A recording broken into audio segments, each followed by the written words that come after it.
This is Karen with newclevelandradio.net. And the guy in the background is Paul Seaburn, because it's What in the World with Paul Seaburn. And his sidekick is not here today. I mean, like, what are we going to do without John DiNallo? Oh, we're going to have a party. Okay. I love it. Hey, everybody. It's me, Paul Seaburn, your host of What in the World, everybody's favorite weird news show. Real news, sometimes strange, always funny. That's our motto.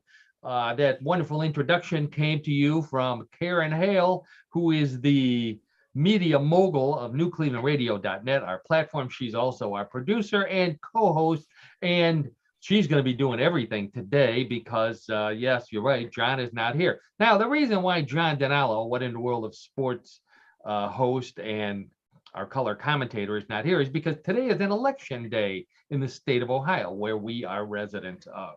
And John is doing his civic duty, volunteering at his local polling place. So we admire and appreciate his work. And he will be back, of course, next week. And he will be very good. Yeah, we were just talking about this. He'll be disappointed because we do have a big Bigfoot story today on What in the World. So before I get into that, I want to make sure that everybody knows that you're listening to What in the World. If you're live, thank you for joining us live. If you're watching us in the future, thank you for figuring out how to download us. We're on YouTube. We are on Spotify and Apple and all those other great platforms. Go to newclevelandradio.net. Look at the top bar, find the podcast, drop down the menu, click on my name, and you find out all the ways to download us for free. Once you're done doing that, please check out some of the other great podcasts that Karen has on newclevelandradio.net. A wide variety of subjects, wide variety of hosts. All kind of stuff to listen to. So, but you're here to have a good time and listen to the strange news from around the world. That's our goal. As I said, real news, sometimes strange, always funny. It is real news. I am the editor and head writer at mysteriousuniverse.org, and I spend a good portion of my day scanning the internet for real stories of the paranormal type, of weird science, of space travel, time travel, you name it. Real stories, I always try to verify them with multiple sources. And that's what we bring to you. I save the more weird and in-depth coverage for Mysterious Universe. Over here on What in the World, we just like to have fun. So we have different stories that I think have a fun twist to them, or we will have a fun twist to them. And I hope you enjoy them. We try to keep them quick. So if you're not interested in it, hang on for a minute or two, and we've got another one coming right up. And we got some great stuff. Now, this week, I mentioned Bigfoot. Now, we love talking about Bigfoot. Bigfoot loves when we talk about Bigfoot. Oh, Bigfoot. He's back and he's feeling better this week. Bigfoot is excited, and so am I, because there's been not just a Bigfoot sighting, but a recording of a Bigfoot howl in Loudonville, Ohio, which is right down the road from us. So as we're talking, we could have Bigfoot coming up to our house and knocking on the window, trying to get an interview. So listen carefully, in case you hear the knock. So we're gonna spend a great deal of time on that. A short and very hairy creature is the new mayor of a city in England. So we're going to hear about this short, hairy creature and how it became mayor. The world's thickest water is for sale in Japan, and people are actually drinking this stuff. So Karen, I know how you love our food stories. Not. So you might not like this one, but so what? Okay.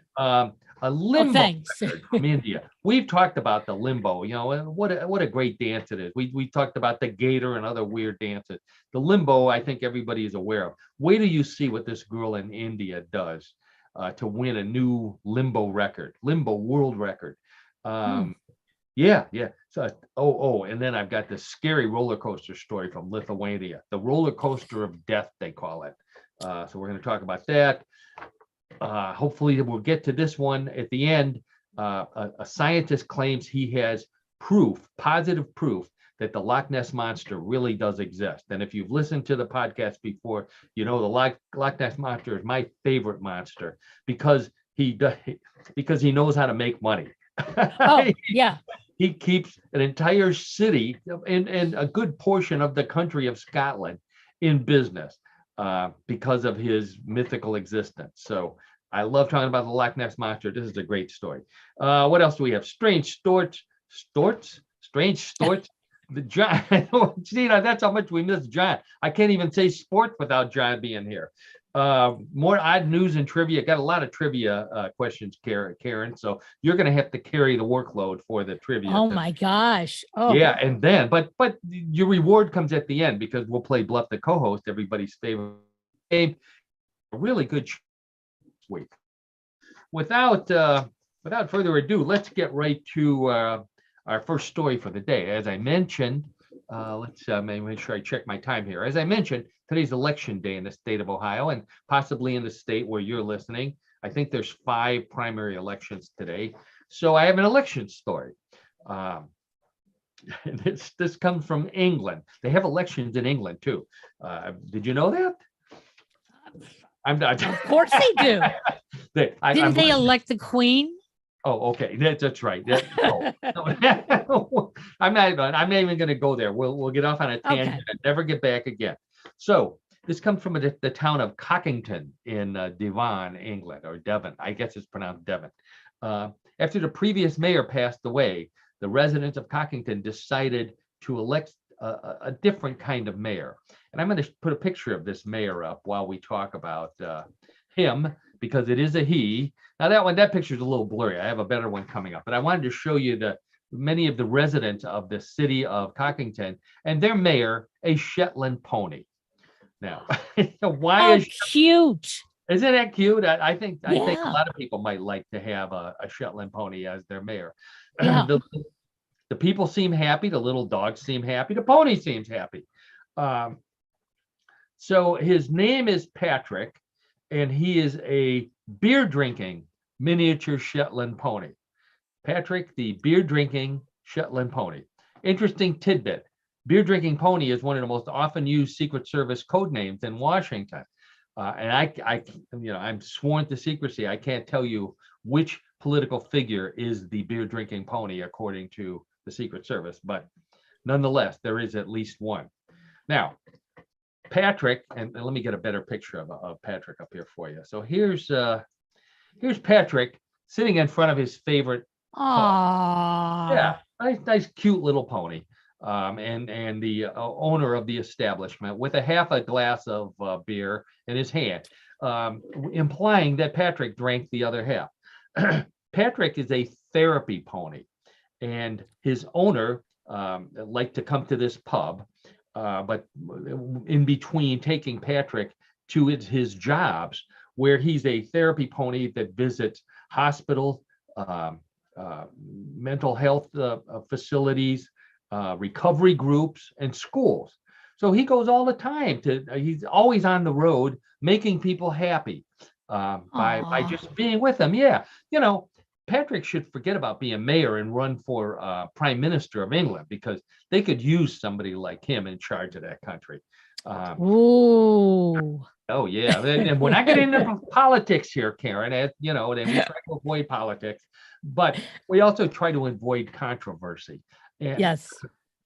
I know many animal rights people are going to immediately say that's wrong to give beer to a miniature Shetland pony. So Patrick's owner checked with a veterinarian, multiple veterinarians, as a matter of fact. And what they told him is that the occasional sip of alcohol is not considered dangerous for horses, who apparently have been drinking fermented products, like fermented oats, for centuries or millennia even, probably since their existence, and since they discovered oats and barley and all those other grains that sit out in in the rain and then get fermented, and then they eat them, and then they go prancing through the field. Yeah. So I hear. So anyways, it's okay. It's okay. He doesn't get a lot, and it's good for him. So if it's good for Patrick, the beer drinking Shetland pony, who's the mayor of Cockington, then who are we to say that it's not good? By the way, that interesting story. I checked. Everybody thinks that Budweiser was invented in 1876 by Adolphus Busch. Turns out, based on this, it may not have been Mr. Busch. It may have been the Clydesdales who invented the beer, and he saw them prancing, the big prance that they do, and wondered what they were drinking, and stole the recipe from them. I don't know. How? That's a real controversy right now. Hey, there you go. Yeah, who wants to? You don't want to get a Clydesdale upset with you. No. Can you imagine how much a Clydesdale drinks? They got to order it in by the barrel, I would imagine. Okay, let's move on from the mayor of Cockington, Patrick. Way to go! Congratulations on getting elected. Absolutely. And let's see. Oh, we go to Alabama, another state with election controversy. But we're not going to talk about the election controversy. Instead, we're going to talk about a lady by the name of Ivana Shatara. Now, Ivana is a video news producer from AL.com. So, she's legitimate, but she claims that she was told by a Department of Corrections official in Alabama that the skirt she was wearing was too short to watch the lethal injection of a convicted killer. And that's where she was wearing this skirt, was at the local prison where they execute convicted killers. And just to show you that it wasn't too offensive, there's the skirt that what was her name? Ivana. It's not even a skirt. No, She's wearing shorts. I said the same thing, but I thought I better ask Karen because she knows more about skirts than I do. Yeah. You think it looks more like shorts? Yeah, it's like a romper type thing, like an all one piece. Like a culotte kind of thing? Yeah. So, I mean, they're short, but she's got nice legs, I think. Well, I'm glad you said that, not me. The description that I read said something to the effect of that she might have had shorts on under the skirt, and that's why it looks this way. But nonetheless, the really interesting part of Ivana's complaint that they wouldn't let her in wearing this was her response. And I'm going to quote, she said, "I have worn this skirt to prior executions without incident." Now, who knew that there's a special wardrobe that women collect in order to attend execution? And how many executions do they have? In Alabama, probably a lot. Oh, I lived in Texas for many years, and it was a big event in Texas. I think it may be the same in Alabama, but she claims she wears the same outfit to other executions. Unfortunately, anyone who could attest to the fact that she was wearing it at the execution is executed. So she has no witnesses to back up her claim. I just, I don't know what would you wear to an execution, Karen? Long black pants and a black turtleneck, and I'd look like Steve Jobs. So someone who may have enjoyed an execution. Right. I'm guessing you've never been invited to an execution. No. Thought of this, yeah. If it were me, I'd wear something with a hood. Yeah, probably. To pull over my face because I really don't want to watch this. Right. And if you're wearing a hood, they might mistake you for the executioner and not the executionee, which I wouldn't want to be mistaken for. So I would go with a hood. Anyway, what a strange story. I've worn it to executions before, and they never had a problem with it. Okay. All right, let's move on to the entertainment world. And this is two stories dealing with the same television show in the same week. And one of them made the national news. So, and you'll know who I'm talking about as soon as I get started here. But the first story comes from California. A fruit stand, the B&T Farms fruit stand, has customers going in and out all day. One day last week, one of the employees was looking at a pile of corn that people were buying corn from, and they saw a wallet, really nice wallet. I'll show you a picture of it in a second, sitting on it in a bin of corn. And they picked it up and opened it, and the ID inside said that it belonged to William Shatner, the William Shatner, Captain Kirk. Wow. Oh yeah. If you don't believe me, there's a picture of Captain Kirk. Wow. William Shatner. There's the fruit stand, and there's his wallet, a very nice looking wallet over there, with what looks like a credit card sticking out of it. And it says William Shatner leaves wallet at fruit stand. So, it's got to be legitimate. He apparently was in there buying corn, and he forgot to take it because whenever William Shatner buys ears of corn, he likes to take 2 of them and do his famous Mr. Spock impression, where he holds the ears up to his ears and looks like a Vulcan, at least in his demented mind. But so anyways, they opened the wallet. They saw that it belonged to William Shatner. They called him up, and so he came back. And then they regretted it because it took him over an hour to thank him. I would like to thank you. There's my William Shatner impression for the day.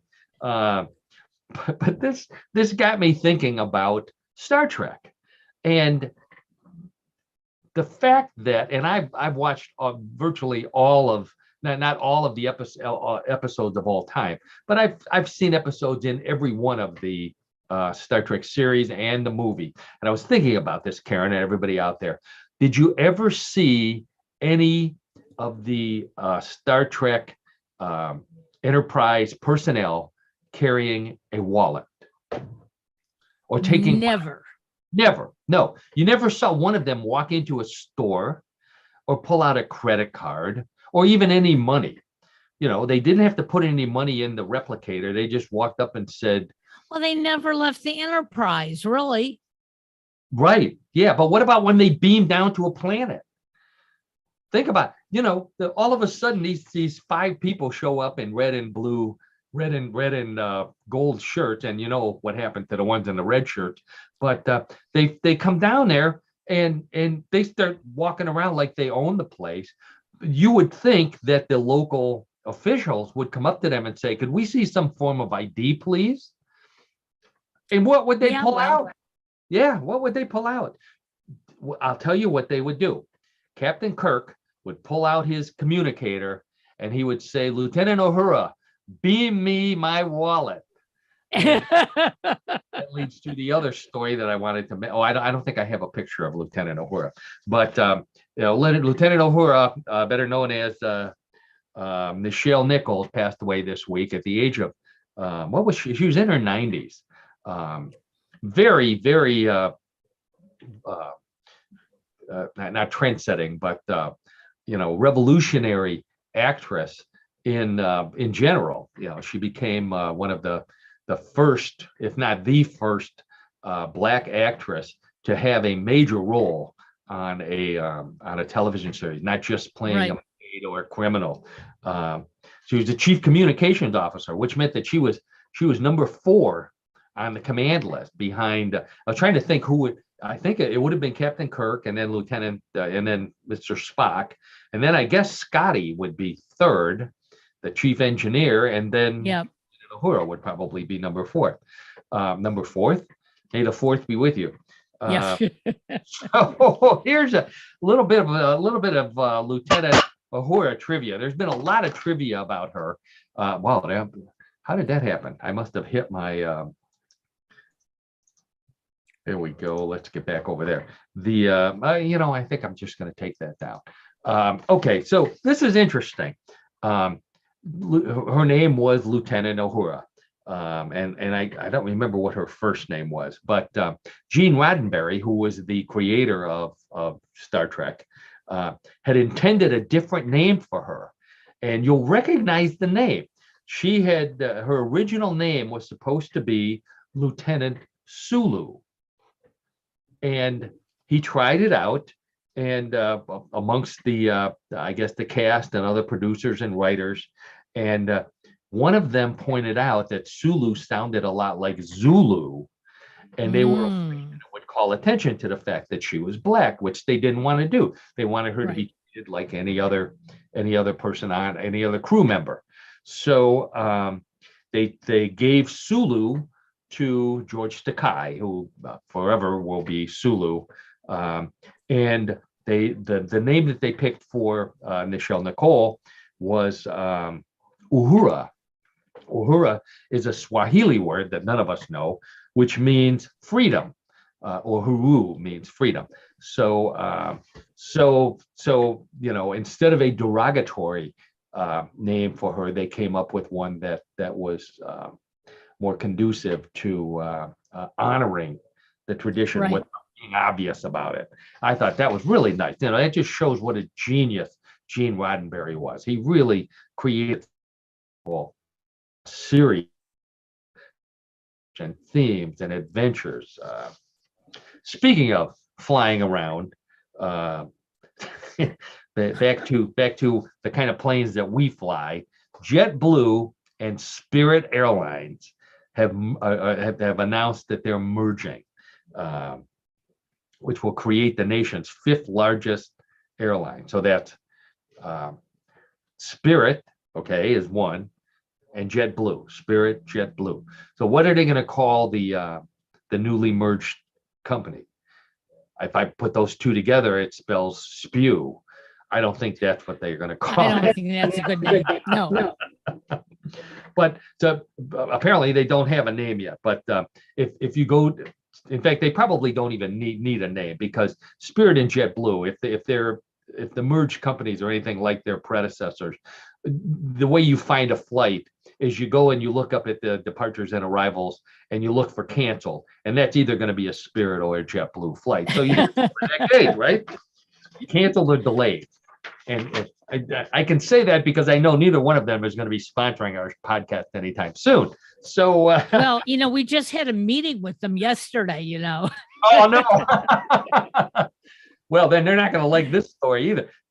Okay. They have a new logo. I've seen the new logo. They took the best of each of their logos and they put them together, and they came up with a can of sardines, which pretty much typifies my experience with flying on those airlines. So anyways, I'm sorry, Karen. I ruined the deal. How much were they advertising were they going to buy? I can't discuss that publicly right now. Okay. All right. Well, let's move right on to another potential sponsor. And this one comes from Japan. Now, these guys might like sponsoring us, a weird news show. The hot new drink in Japan this summer to cool you down. So hot new drink for cooling down is water jelly. That's what they call it. Water jelly, which is a thick, clear version of the water that we normally drink, except this stuff, when you dump it over, it pours out even slower than a bottle of ketchup. And it's so thick, you can eat it with a spoon. Now, I know you want to see this for yourself. Sure. Show it to me. Yeah. Let's do You've assumed John here. So there it is. It looks kind of like melted gel. Oops, there's Jello. Yeah. Melted Jello. Yeah. Yeah. Kind of not quite solid Jello. The company, the name up there, JRE's Cross Station Water Business Company. Big long name that won't fit on the bottle. So they just call it water jelly. And water jelly. So people are actually, this is a popular thing in Japan. To me, this would be a test I would use to see if someone is an alien pretending to be a human. Here, try some of this thick water. All humans drink it. And if they did, you'd know that they were an alien, because no humans are going to drink this, in my opinion. But apparently they are. And the consistency, the more I looked at it and looked at videos, it's kind of like halfway between water and a Jello shot, if you can imagine that. Yep. Okay. Yeah. So, which got me thinking, what kind of mixed drinks, alcoholic beverage would you make with this thick water? I mean, it's too thick for scotch and water. You pour, you look at that glass there of this jelly. You pour the scotch in, it's just going to float on the top. It's not going to mix up, which could perhaps that's what you want because you really don't like scotch and water, just scotch, but you want to be polite. So I don't know. The it also comes in flavors, so you can get the original, plain water jelly, or you can get the most popular flavor, which is Ramune. So I had to look up Ramune. It's a Japanese word. It's actually a Japanese name for lemon lime soda. So it's like Sprite. Why don't we just drink Jello? Well, I'll get to that. Okay. I thought about that. It would, so it's like Sprite, except it's thick. So maybe, thinking if I spilled it on something, I could call it splat, which would be kind of like Sprite and kind of like the sound that it makes. It also has calories, which water doesn't have. It has 55 calories per 100 milliliters. Now, since I don't understand milliliters, they were happy to include what 100 milliliters of Coke is, and that's only 37 calories. So it's 3 times the calories of Coca-Cola, and they still call it water. Wow. Which, if you're drinking this stuff, take a look at it, that jellified goop, because that's what's going to your butt and your thighs. Yeah. At 100 calories per 100 milliliters, it's 55 calories, whatever it is. Too much for you. But I thought the same thing, Karen. I can remember, I haven't made Jello in a long time, but I can remember occasionally when my mom would be making Jello, I drink some of it when she wasn't looking. And that is the most disgusting consistency of liquid I can imagine. So how people are drinking this or eating it or whatever it is they're doing, I have no idea. So, but while we're in Japan, let's move west a bit to India. And this was a great world record story. I love world record stories. This one comes from India. A 7-year-old girl in India broke a Guinness World Record for limbo skating. She strapped on her roller skates and she slid under 20 cars in 13.74 seconds. Whoa. Yeah, you really need to see a video of her doing this. But oh my God. There's a picture of her. Now her legs are completely spread as far apart as they can possibly be spread, but the wheels of her roller skates, her ankles are bent so that the wheels are still on the ground. She's legally limboing because her chest and the rest of her torso do not touch the ground, nor does her back touch the underside of the cart. According to the Guinness people, that means she broke the world record. 13 seconds. Look it up. Look up limbo skating on the internet, and you'll see a video of it. It's the most amazing. Wow. Yeah. She's already got a job offer. 7 years old. She got job offers from Jiffy Lube. She got a job offer. They don't need those little wheelies that. Nope. Yeah, she can just slide right under there. Now, for those, I know we're going to be getting comments that technically this is not a limbo. Okay, and that means it's time for trivia on what in the world. Whoa. The limbo, it comes from Trinidad and Tobago, which I had no idea. I knew it was somewhere in the Caribbean. Trinidad and Tobago. It's based on an event that takes place, get a load of this, at wakes and funerals. Now, yeah, I said the same thing. It's supposed to, passing underneath the bar is supposed to symbolize the triumph of life over death. So as you come out to the other side and you rise up again, that's the triumph of life over death. Okay. Assuming you want to go through life with back pain, because that's what you get, if you do too much limboing. It was so the legal definition of limbo is that you bend backwards so that your stomach is in the air and your back is to the ground. And again, your stomach can't touch the bar, your back or anything other part of your body other than your feet can touch the ground as you go underneath. Popularized in the 1950s by Julia Edwards, who was a dancer in Trinidad. And she is known as the first lady of limbo. So I can't imagine, as big of a limbo fan as I am, I didn't realize that there was a first lady of limbo. She appeared on the Ed Sullivan Show. So that tells you how long ago she was the first lady of limbo. And she was a dancer in a number of films, including Fire Down Below. Do you remember Fire Down Below, Karen? I remember the name of the movie, Yeah, but I don't know if I saw it. 1957 movie starring Rita Hayworth, Robert Mitchum, and Jack Lemmon. Interesting combination of actors and actresses. It was a comeback movie for Rita Hayworth, Fire Down Below, and basically the title comes from the fact that it was about a limbo dancer who had indigestion. So Fire Down Below. Get it? Oh, Bigfoot. I was believing you for a second. has to do with the romance in Caribbean. That's the real thing. So the world record. Now this girl set a world record right here. Another world record for the lowest limbo ever. Dennis Walston. In 1991 he set the record. He successfully limboed underneath a bar 6 inches off the ground. Can you believe that? 6 inches. Wow. That I can't, my leg won't fit under 6 inches, let alone my head won't. There you go. He must have been a flat-headed guy, I guess. So the world record for the lowest female, by the way, lowest female limbo is also a lady from Trinidad, 8.5 inches. So wow. They give you a little bit of break.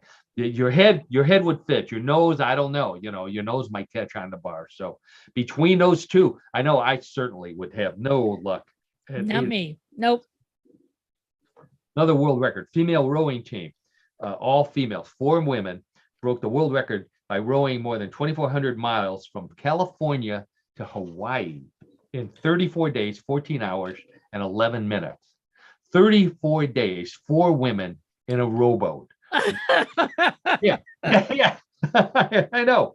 You'd think they would be exhausted by the time they got there, but no, they got out of the boat and they had enough energy to beat up this guy who came up to them humming, "Row, row, row your boat."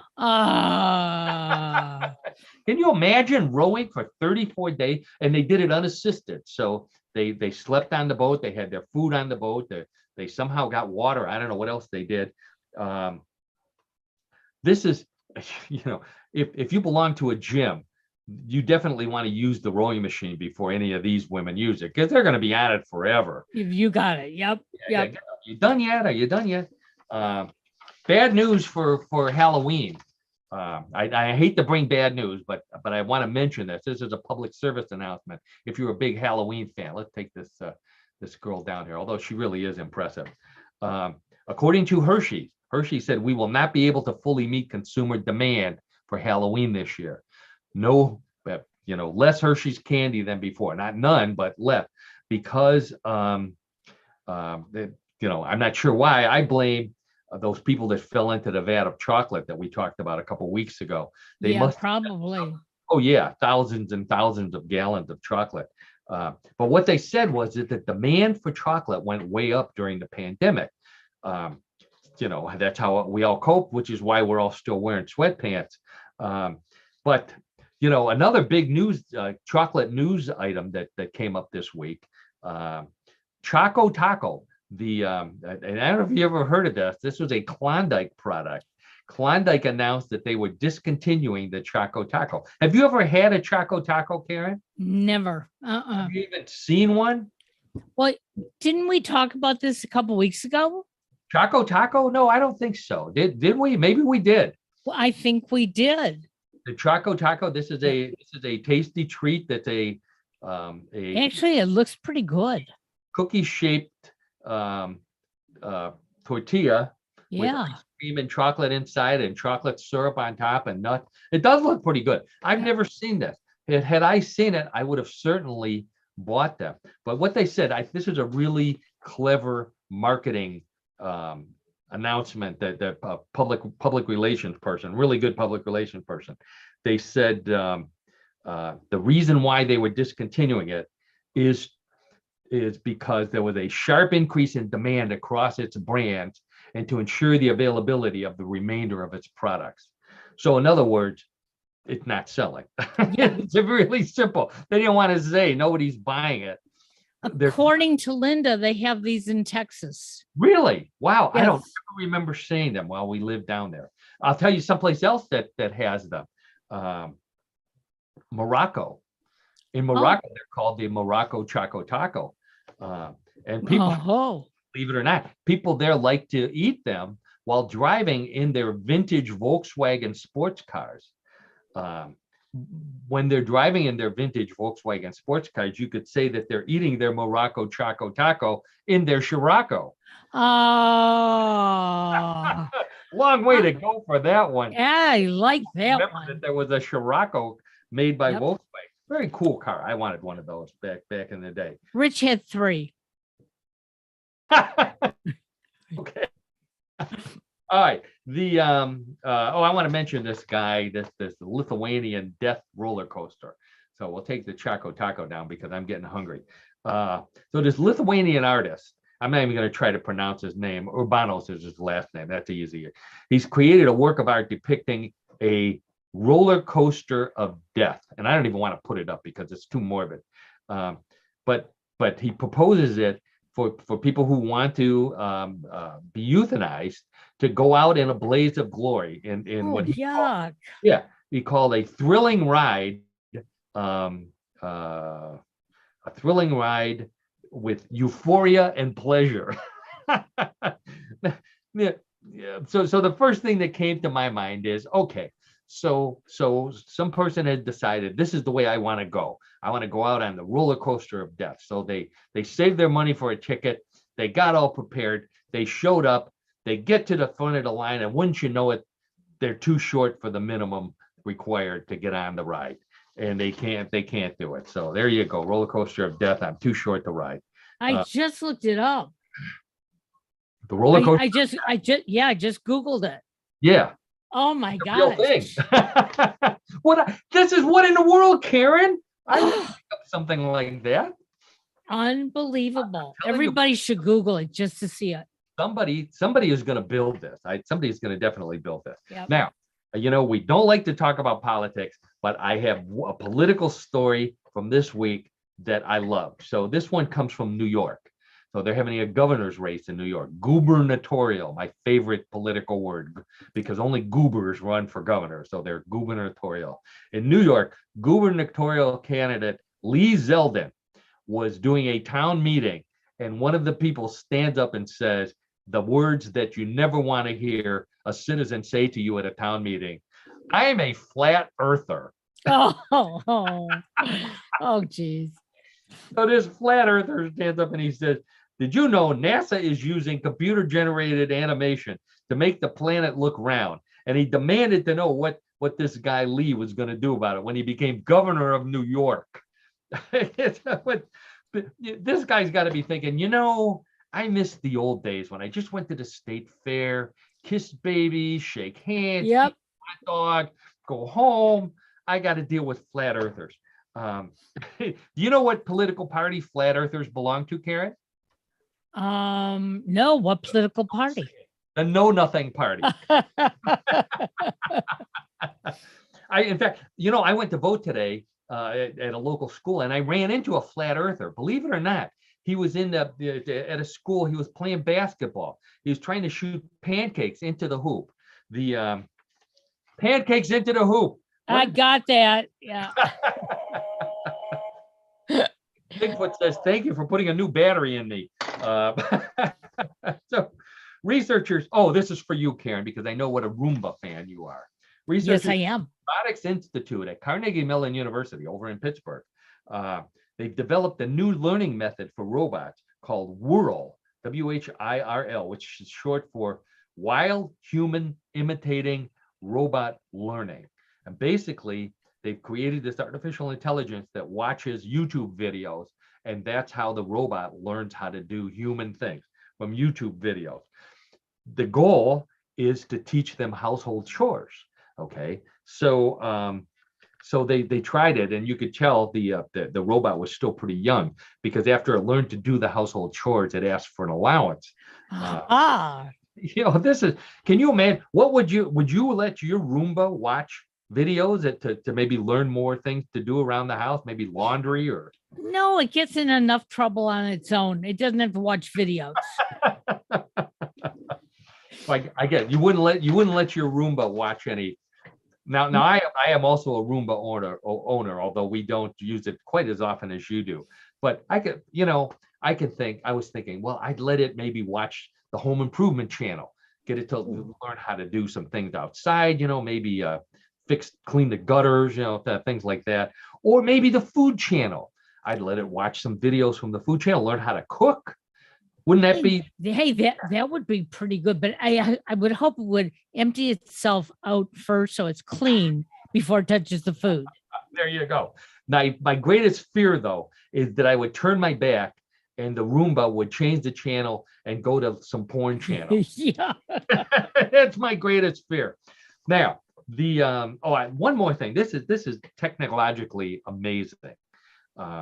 This comes from Wuhan, China, which has been getting a bad rap these days. But this was a different laboratory in Wuhan. They developed a pen which uses lasers and allows you to write in the air. And when you're done, you can read the characters that you just wrote in the air. And I know what you're thinking. Yeah, I know what you're thinking. I don't believe that at all. So let's take a look at a photo. Now, that's an actual photo of Chinese characters that the lab technician wrote in the air. So you can see the characters are suspended in the air. The guy has his hand underneath it. And apparently they're there for a while and then they fade away. This is the first in holographic technology, the first time they've ever come up with a way to write with lasers and have the characters. Now, of course, what's the first thing you're going to use this for? You're going to buy this pen and you're going to take it to your favorite restaurant. And when you want the check, you're going to write in the air, "Check, please."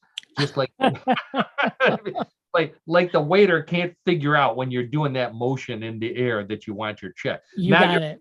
"Check, please" in the air. So don't do that. Waiters and waitresses work hard enough. They already know what you want. All right, so let's take that down, and I want to get to my favorite story of the week. This is, and I know John's going to regret missing this one. I'll call him up and fill him in on it. Don't worry. All the John fans out there, of which he had legions of, apparently. Brian, our friend Brian, I know is a big John fan. So John DiNallo, okay, so we get it straight. When I say John fan, we know what we're referring to here. So this, I mentioned this before. We live in Northeast Ohio, in the greater Cleveland area. We both live, well, all three of us live in southern suburbs. And we're about 50 miles from Loudonville in Ashland County. We're in Cuyahoga County. Loudonville's in Ashland County. Beautiful area.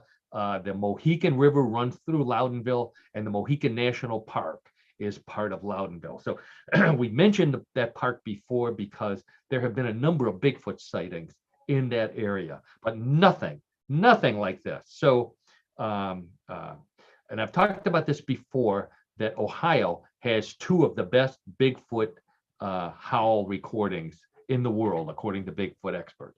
One right down the street from where we live in Cuyahoga Valley National Park, and one in between Columbus and Youngstown. So now we've got a third to add to it. So this comes from Suzanne Forensic, and she lives in Loudonville, about 80 miles south of Cleveland, about 50 miles from where we're at. She's not your normal weekend Bigfoot hunter. She's a real legitimate Bigfoot hunter. She belongs to the organization. She's been doing it for a long time. So this is a legit story. She and her husband wanted to get away from the big city, Cleveland. And so they moved to Loudonville, out in the middle of nowhere. And she tells the Mansfield News Journal, the publication of record down there, that she never expected to be neighbors with Bigfoot. But in 2013, she was driving down Township Road in Loudonville, and something, she says, jumped across the road. It was in midair. It was just big and black, excuse me, with Superman arms, had stringy hair and fur. You tell me that, I say, you saw Bigfoot. Absolutely. Yeah. A few weeks later, she says she and her brother-in-law were sitting outside in the backyard, and at night, when her brother-in-law did what you never do, he started yelling. and all of a sudden, he got a yell back. That's when they knew there's Bigfoot around here somewhere, because it didn't sound like her brother-in-law. It didn't sound like a coyote. Yeah. So that inspired her to join the Bigfoot Research Organization, BFRO, great big investigative group. And she contacted a film producer, and they actually did a film about all of the Bigfoot sightings in Loudonville called The Back 80, for the 80 acres of land where a lot of them are seen. Came out in 2017, I think it came out. So, and then all of a sudden, after they did the movie, she said all of the Bigfoot sightings and the sounds stopped, at least in her area. So she thought, well, maybe Bigfoot moved out. But she didn't give up. And like a good Bigfoot hunter, she got one of these recording devices and put it out in the backyard, and she recorded everything that she could hear. So she said she had more than 20,000 hours of recording. And, she brings it in, she listens to it, and she hears coyotes, and she hears her brother-in-law, but she never hears Bigfoot until July 3rd of this year. 4th of July weekend. She says it's a typical 4th of July weekend.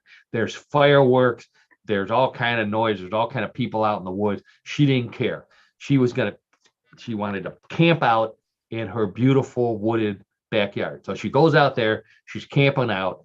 3:00 in the morning, she hears first one and then multiple howls. And I was hoping we tried this out before the podcast. I wanted to play the howl, but it was screwing up our podcast too much.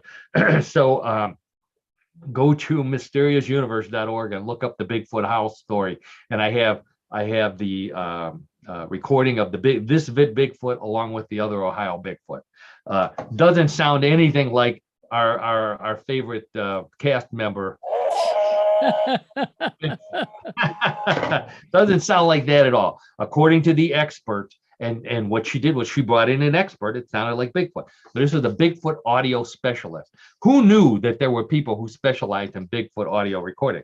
So here's what he said. He says he heard a couple of wood knocks, and our buddy Don down in Florida, who's also a Bigfoot hunter, has heard these wood knocks, and he claims that he can knock on a tree and convince a Bigfoot to knock back.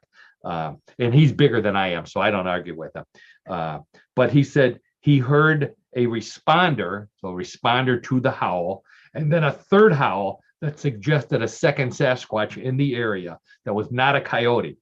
The responder made a low, flat howl that ended with an up whoop, and then you hear the coyote again. So he really listened to it, obviously, knew what he was talking about. So according to the lady, to Forensic, this is a high potential Bigfoot recording because it's two distinct Bigfoot howls, not one, but two, calling back and forth. And what she and the Bigfoot experts think is that it could have been a mother and a baby, or it could have been an older female, an adult female, and a younger Bigfoot who was lost, and she was trying to guide it back to Bigfoot land, wherever they live in the Mohican Park. So as I mentioned, Ohio is a big town for big state for Bigfoot recording. The one in the Cuyahoga Valley was in 2015. The one in Columbiana County was in 1994. That's between Cleveland and Pittsburgh, both very near here. So we're living in Bigfoot territory, Karen. This is So Susan Forensic said she's going to buy a better recorder because she's convinced that she got a Bigfoot. She's going to listen to it. Also, I want to put a plug in, and there's no connection to the story in this whatsoever, but on the weekend of September 9th through 11th in Loudonville is the actually in Perryville, which is in Ashland County, the Bigfoot Base Camp weekend. So they're having a big Bigfoot festival where there will be speakers, and this Suzanne is one of the speakers, and she's going to talk about her Bigfoot recordings and play them for the people there. And she says this is the first time that she's been invited by a government agency, the Muskingum Watershed Conservancy District, huge government agency, invited her because there's so many Bigfoot sightings in that area. So they're actually promoting it and want people to come and talk about their Bigfoot sightings.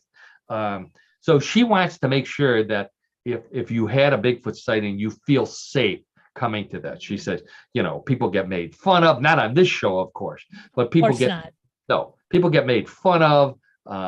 You didn't hear, you heard a drunk guy howling, you heard your brother-in-law howling. No, she's convinced these people are hearing Bigfoot, and she wants help connecting the dots and finding Bigfoot in Ohio and proving to us that there is a Bigfoot in Ohio. So, I wish I could play the recording for you. Go to mysteriousuniverse.org and you can listen to it there. Google it. You go to the Mansfield Courier and they have a recording there. And then see for yourself. What do you think? Is it Bigfoot or not? So, tell you what.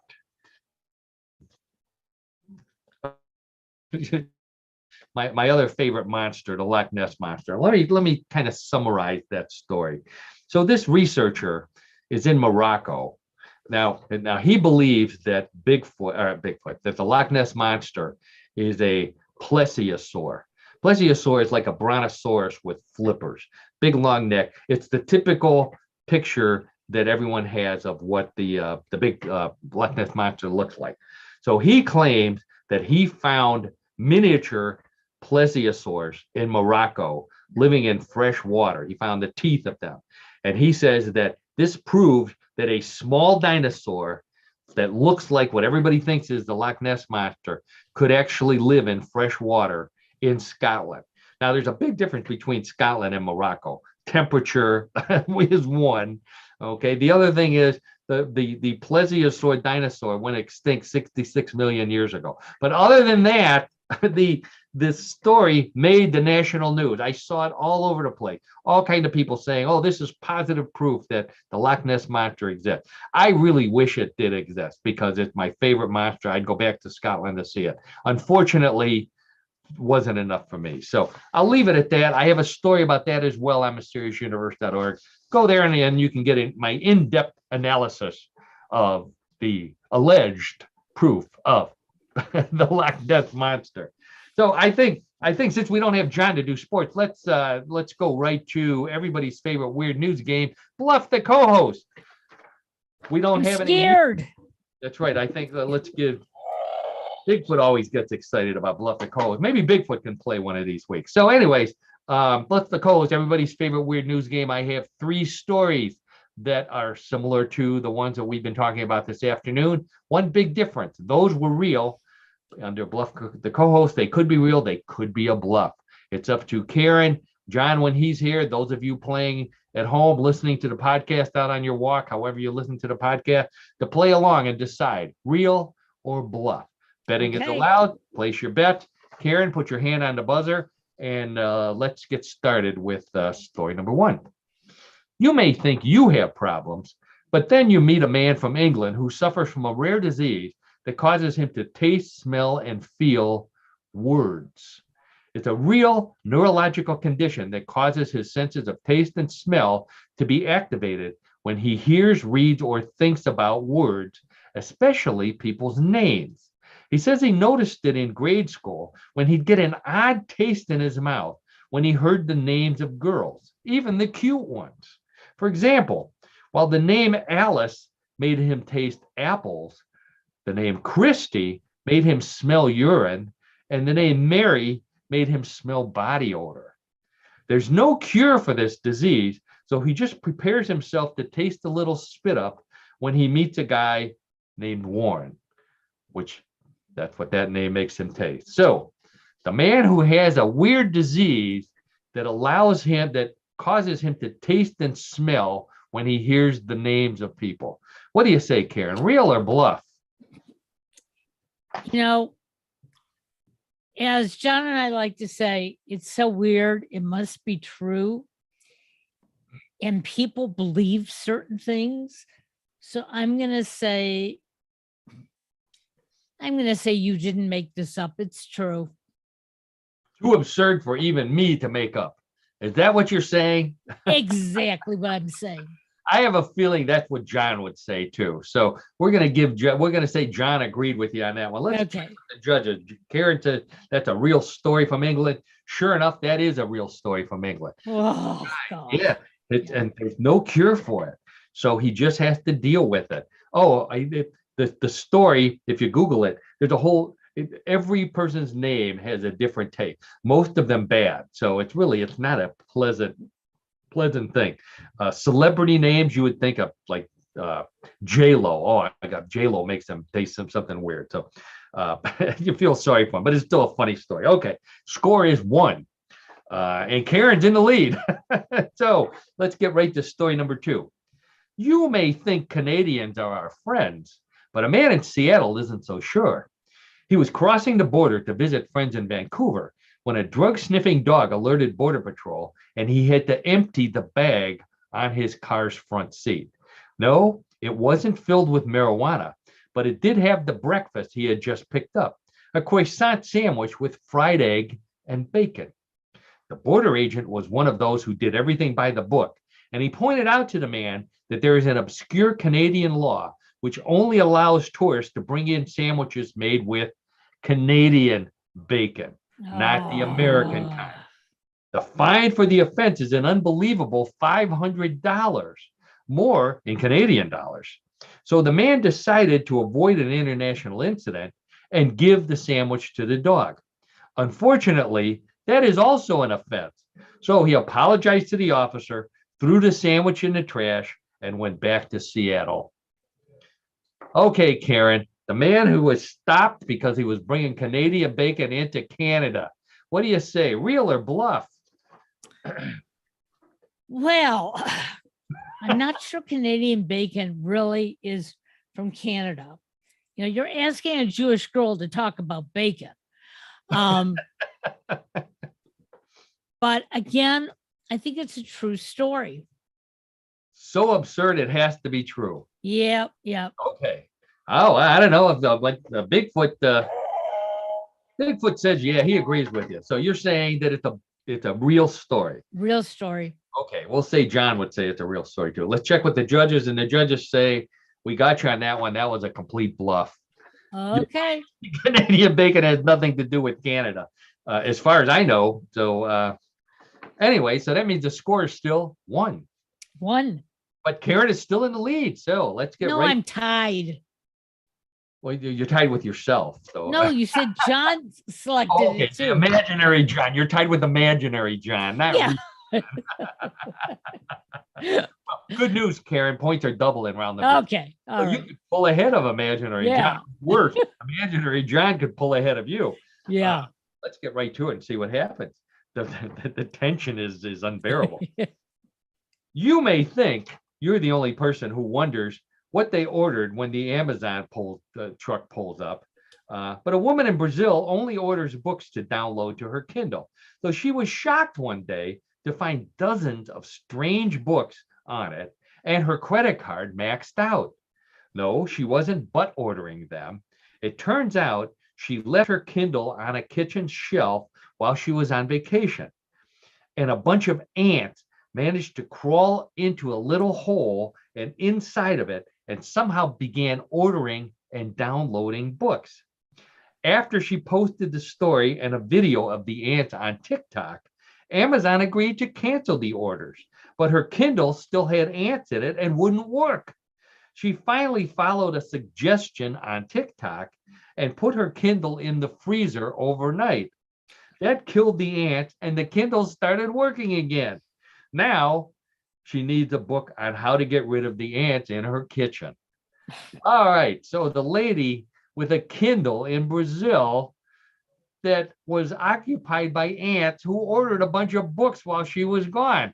What do you say, Karen? An imaginary John, real or bluff? This has to be a bluff. That Karen is, says, yeah, just has to be a bluff. And if it's not, I'm going to start to cry. oh, wow. Oh, get ready to hit record. Here's a promise right there. Okay, so Karen says that the ants in the Kindle are a bluff. Imaginary John, he'll agree. He's been agreeing with you all afternoon, so he'll agree with you again. Let's check with the judges, and the judges say, "Wait a minute, I have a box of Kleenex right here." Oh my God! No, it's a real story. Unbelievable, but true. That's right. She actually left it. She apparently left it on. I guess you're not supposed to do that.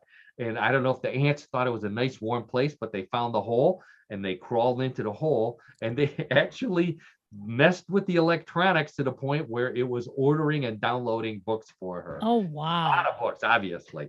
So and she really they really told her to put it in the freezer, and that killed the ants. Something to remember.